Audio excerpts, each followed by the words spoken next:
It's the movie that kickstarted Steven Spielberg's career and possibly scared us into never taking a road trip alone across the desert to visit a client. We're going to be talking about Duel in just a moment. Stay tuned, everybody.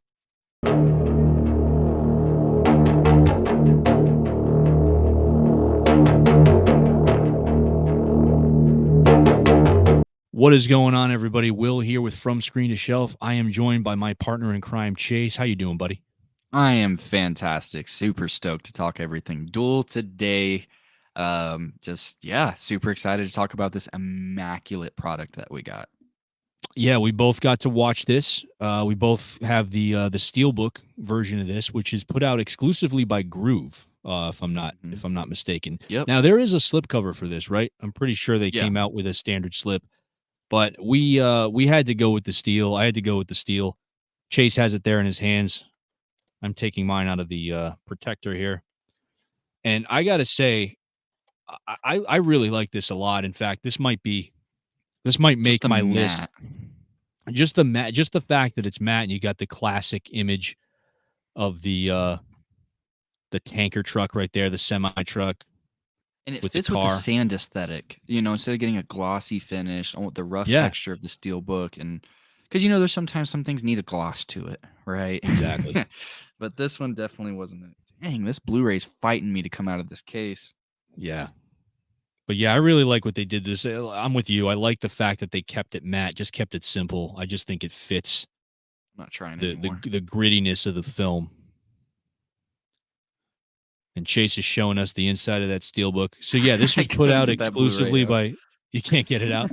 No, I had almost bent it, man. I'm not trying Yeah, anymore. I'm not they fighting this gotta thing 5 they rounds. gotta take some cues from the Pearl Turbine. steelbook from Turbine. Yeah, So easy.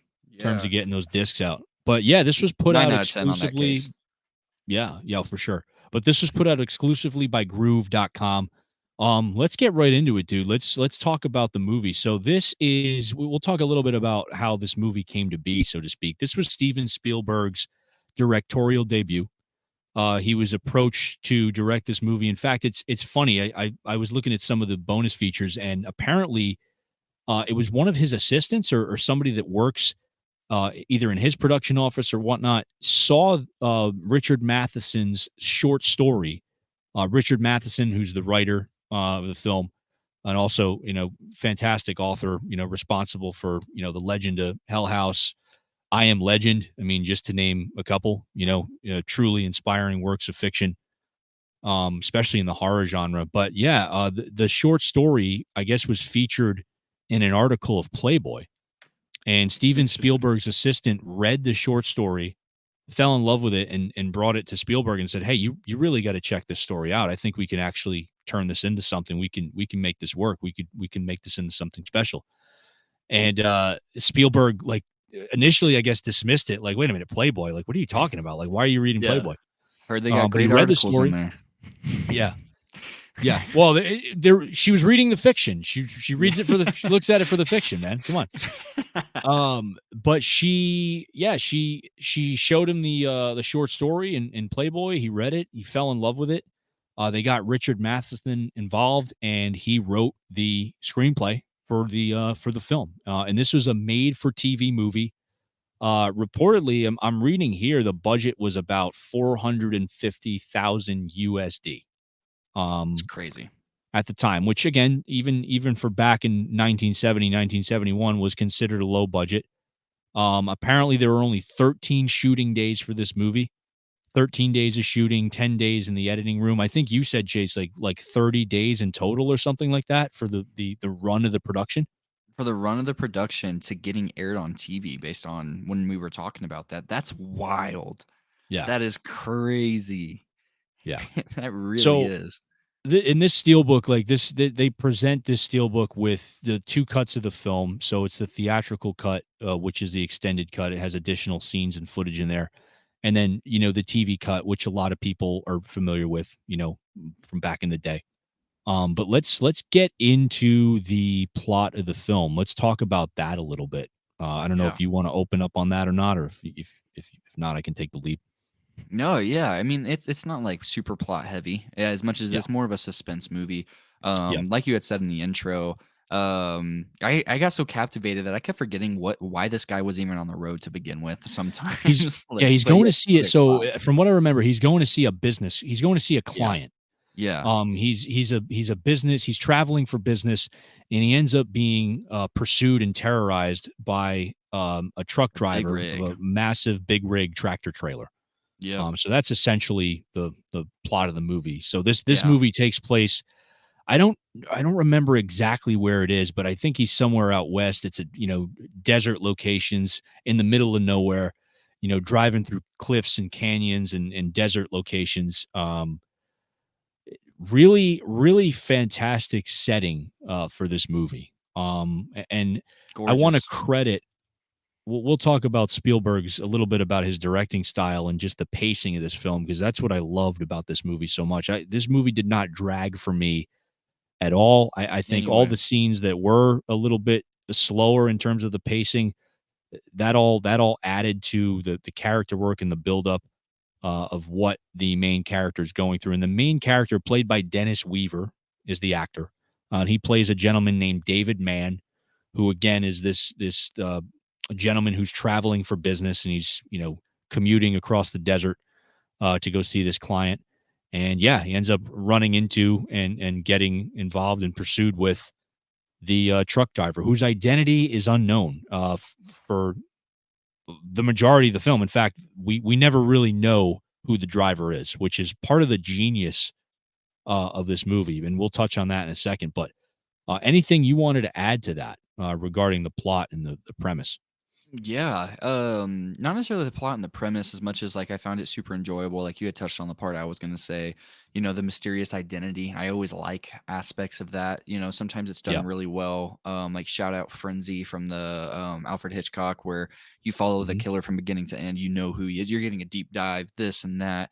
But it's so there's just something so different and so cool about something more ominous than just a typical slasher behind a mask, right? Yeah. Especially when it's just a rogue truck coming at you on the highway. Like, everybody's got that fear where they're like, they're gonna get rear-ended and stuff like that. Cause you can only trust what you see in front of you. You can't always be looking behind you. So what if something like this happens to you? So it can kind of play on those inner anxieties, which Yeah. is why, like, whenever I was live watching this, that first 20 minutes is some of the most anxious I've been in a movie. I'm like, dude, just, stop. That whole Yeah. truck driver, the big rig, everything. It's just it's like a surreal nightmare came into Hmm. fruition. Yeah. So I agree. While the plot, it's not like intense. You aren't going to sit here and then look away for a second and not know what's going on, right? Yeah. But I mean, it's just so beautifully done for such a simple premise because, like you said, we're getting to Steven Spielberg, but the cinematography, the way things were shot, Hmm. especially like, I guess that'll be a good transition into it. Like the way that the transfer made the sand look, because a Oh yeah. lot of people associate the desert yellow, beige, this and that.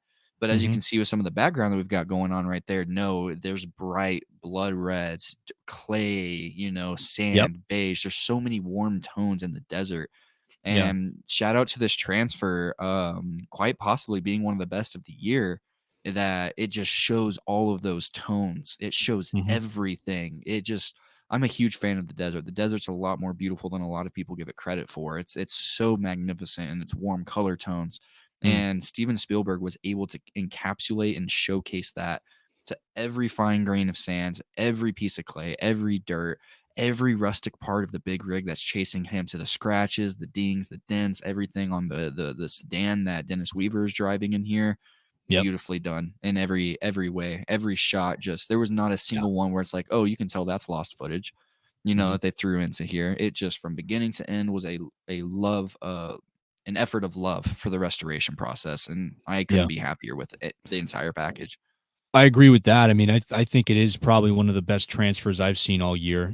Definitely in my top. I'd say, yeah, I think it's safe to say it's probably in the top 10. I just think it also has a lot to do with the cinematography. And I remember reading that Steven Spielberg wanted a red car. He didn't care what kind of car it was. He just wanted it to be red because he Yeah. wanted the car to stand out in the desolate landscape. But that's something that this transfer does amazingly well. Is like you said, it really brings out the colors that are present in that environment and the environments that Dennis Weaver's character finds himself in. With the car. just really brings that world to life. You know, it's like it's one of those movies like I don't even need to watch this with sound. I can just sit there and turn the sound off and just enjoy the Yep, visuals, right? And exactly. I'm with you on that. I mean, there's two types of landscapes that I love most, and it's forests and deserts, right? Yep. I can't do oceans. I hate the fucking ocean, but I will do a forest or a desert any day. You won't bask Um, in the water, but you'll bask in the bathing heat of the Hell no, sun. man. I will bask in the bathing heat of the pavement in the middle of the desert, in the middle of nowhere, okay? I will take that over, being adrift in the ocean, okay? That's Any fair. day, any day. But, That's yeah, fair. getting back to the cinematography, just the shots in this film, and even in terms of how Spielberg uses, shot composition to build tension, right? Yeah, oh, easily. Uh, this reminds me, I mean, I might be going out on a whim here, but, it's almost like this has, like it's like an early incarnation of, like, a slasher film except on with cars, with vehicles, Oh, for right? sure. That's the Where exact vibe I got of it. our character is kind of like an everyman, you know, not so much a final girl, but more so an everyman that everybody can kind of rally behind. You know, he's just trying to get somewhere to do his job, and obviously it's interesting too. I'll point this out in a second, but in terms of the family dynamic that's present at the beginning of the movie, we get a quick glimpse into his life, in terms of who he is, with that phone call to his wife, to let her know, you know, what the situation is when he calls her. And that's really it. That's really the only humanization that we get other Mhm, than obviously seeing what he has to go through throughout the rest of the movie. But I thought it was interesting how Spielberg kind of uses that scene as kind of a setup. Like, okay, you know, this is part of who this guy is. We get a quick glimpse into his life, outside of the current situation that he finds himself in. And then the rest of the movie, it's really just Dennis Weaver's performance that kind of carries the weight of that character. And yeah, he does a fantastic job. But the cinematography, the shot composition, like I was saying, in terms of building tension, like when he's in the diner, like mhm. the roadside cafe, and he's sitting there. I mean, dude, you really the cinematography, the shot composition, the camera angles, in terms of it just captures the tension and the paranoia that that character is feeling perfectly. Right? Like, I'm Yep. sitting there like, you know, "Who the fuck is it? Yeah. Which Who one of is it? these guys?" And it is so perfectly done, and it in terms of building tension and kinda giving you those peaks and valleys, it just, you know, gets you on that roller coaster of emotion, like, trying to figure out who this person is that's stalking him, uh, and where this is gonna end up. No, I And it's agree. a pretty great experience, dude, I'd say overall. I would give it a genuine 10 out of 10. And this Yeah, will be a great transitionary period while we're on the topic of transfers and to close it out with the bonus features. The yeah, biggest thing, so it is a BD 100 with Dolby Vision, Dolby Atmos. Shout out to the sound mixing. There's not a whole lot, but when that car rumbles, it rumbles. yeah. It's very car based. So imagine there's not a lot to Mhm. say about the transfer or the audio transfer itself. So kind of let your imagination run wild. It sounds great for what it is, especially I on an think Atmos track. that's an important comment to make because we should say that, and I think this was going into when they were making this, and I think this is in the bonus features as well. Hmm. Spielberg did not want a traditional soundtrack or score for this movie. Yep, He wanted the soundtrack for this movie. He wanted the score for this film to be the sounds of the road, the sounds of the vehicles, the sound of the truck, right? And that's what you get for sure. yeah, and that's partly that's partly giving the tanker or the big rig. The big rig itself is kind of a character in this movie. It Yeah. essentially is its own character, right? And Spielberg really wanted to emphasize that, and that's why, you know, when they were talking about composing, you know, the sounds of the film and putting together what this movie was going to look like and sound like, he wanted there to be absence of an actual score. I mean, we get those musical cues when there's tension. We get those musical cues when, you know, we see the big rig turn those corners, and Dennis Weaver's character, you know, get all riled up because he's not yet out of this nightmare. But yeah, I think the Atmos mix did a fantastic job of portraying that. It sounded fantastic on my TV. Oh yeah. Yeah, great. Exactly like what you said, Will. With it, it sounds good for what it is, and it's great. It adds. But I wanted to shout out, it is a BD100, but it does include the TV cut, the original TV movie version of Yep. Duel in 1.33 by 1 aspect ratio in HD. But it is on the 4K. So that's Mhm. fine. It doesn't take up a lot of space. It still doesn't hinder the quality of Duel in any way, shape, or form. But it gives you it auto plays right after you finish the 4K, so it Yep. gives you an intense insight into how good the 4K actually looks. But to Yeah. list those bonus features on here, it's going to be a conversation with director Steven Spielberg. Steven Spielberg and the small screen, Richard Matheson, the writing of Duel, photograph Mhm. and poster gallery, which those can be kind of cool to check out sometimes, especially on some recent releases like Dead Zone and Nexus Stunts. Those are really cool. But that's pretty much the whole package. And it's Yeah. lacking on the bonus features department, but things like this where, I mean, the will, like you said, 13 days of filming on location and then 10 days in the processing room. They weren't worried at all about getting into these behind the scene things. But maybe even an Yeah. audio commentary I would have been a little bit happy with. But as a package, I would say 9 out of 10, just lacking in the special features department. 4.5 out of 5.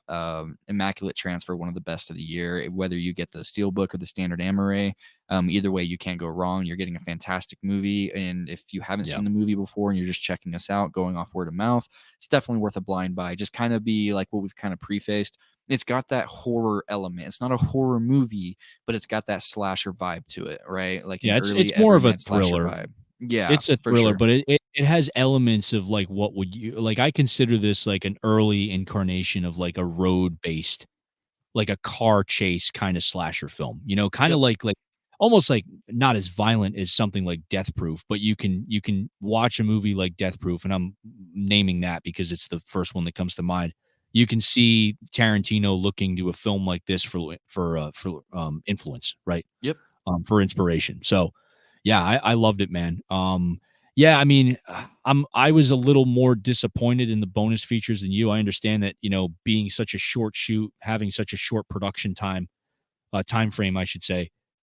Obviously they don't have a lot of footage, but I felt like they maybe could have done a little more, whether it's interviews or, additional content like modern day stuff, going back and revisiting the movie and the production, like, that could have been something they maybe could have thrown on there. Again, Yeah. that's more of like a nitpick. I mean, for something like this, and I said this earlier before we rolled, I think normally I would say, definitely buy it for the transfer. It's definitely lacking in bonus features for me, but I think the fact that the transfer is as good as it is makes up for that in some ways. So, Yep. yeah, as an overall package, I mean, I'm a big fan of the Steelbook, so that obviously gives it some bonus points on my end.